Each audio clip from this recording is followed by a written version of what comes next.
नमस्कार, मैं हूं आपके साथ तनु शर्मा। आप देख रहे हैं नर्मदा की पुकार। आइए नजर डालते हैं आज की बड़ी खबरों की ओर।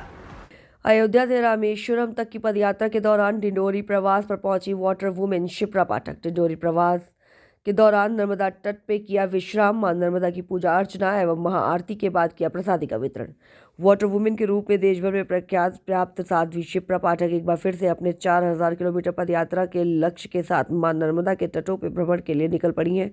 दरअसल शिप्रा पाठक जी अयोध्या से रामेश्वरम तक की पदयात्रा करने का बीड़ा उठाया है। उनके इस पावन कार्य में उनके परिवारजन भी उनका साथ दे रहे हैं। पदयात्रा के दौरान बड़ी संख्या में उनके अनुयायी जगह जगह उनका साथ देते नजर आ रहे हैं। इसी क्रम में मां नर्मदा के उद्गम स्थल अमरकंटक से आगे बढ़ते हुए शिप्रा पाठक नर्मदा जी के पहले बड़े पड़ाव पवित्र नगरी डिंडोरी पहुंची, जहां पर उन्होंने मां नर्मदा के तट में विश्राम किया और संध्या काल में पूजा अर्चना करने के बाद महाआरती में सम्मिलित हुई। इस दौरान बड़ी संख्या में भक्तगण उनके साथ मौजूद रहे। महाआरती के बाद शिप्रा पाठक ने छोटी छोटी कन्याओं का पूजन किया और उन्हें प्रसादी का वितरण भी किया।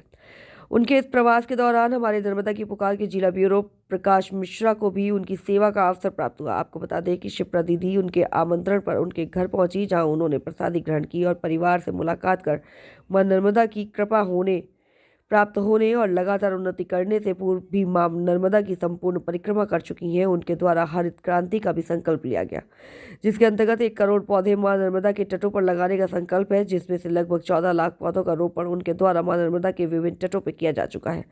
वर्तमान समय में जिस पदयात्रा को लक्ष्य बनाकर शिप्रा पाठक मां नर्मदा के तटों में भ्रमण कर रही हैं, वहां उनका उद्देश्य श्री राम जानकी वनगमन मार्ग को सुदृढ़ और सरल बनाना है। शिप्रा पाठक ने बताया कि इस यात्रा का उद्देश्य माता जानकी की आस्था और विश्वास को आमजनों के बीच कायम रखना है। यात्रा के दौरान ही मिलने वाले आमजनों को जल संरक्षण के लिए भी प्रेरित करने का कार्य कर रही हैं। उन्होंने कहा कि श्री राम के समय काल में जिस प्रकार वसुंधरा वनों से आच्छादित की, एक बार फिर इन वनों को हरा भरा करने की आवश्यकता है, जिससे पर्यावरण संतुलित होगा। दीदी, अपनी यात्रा के संबंध में कुछ कहेंगे? नर्मदे जय सिया राम। नर्मदा परिक्रमा के बाद ये मेरी पद यात्रा है, जो अयोध्या से रामेश्वरम जाएगी, जहाँ जहाँ श्री राम और जानकी जी पैदल चले।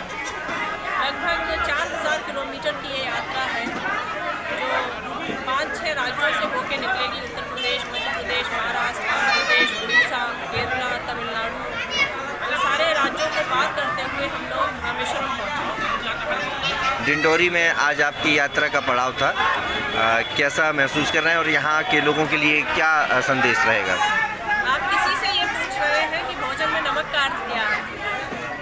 जो किसी व्यक्ति को भोजन में नमक का अर्थ होता है, वही मेरे जीवन में नर्मदा का मतलब है। मैया के किनारे आते ही पैर अपने आप ही ऊर्जावान हो गए हैं। सारे छालों को एक औषधि मिल गई है। और 2 मत थे इस यात्रा के। एक मत में था कि राम जी नर्मदा गए हैं, दूसरे मत में था नहीं गए हैं।